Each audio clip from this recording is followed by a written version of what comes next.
Okay, so here's a set of notes that I found online about the poet Elizabeth Bishop, but it can be any PDF. And there's great stuff in there, but I'd like to edit it and add in a few bits myself or remove some of the notes, etc. But a PDF won't let you edit it. How do you convert it into a Word document? Very, very simply. I have it saved here on my desktop. I open up Microsoft Word.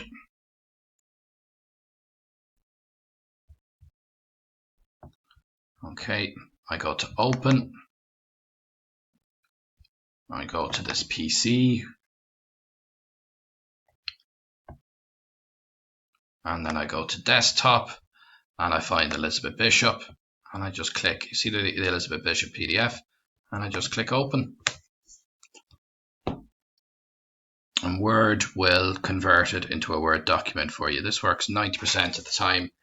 And now you can see that it's a Word document. When you go to edit, it'll ask you at the top there, you just click edit anyway. And now you can add in whatever you want.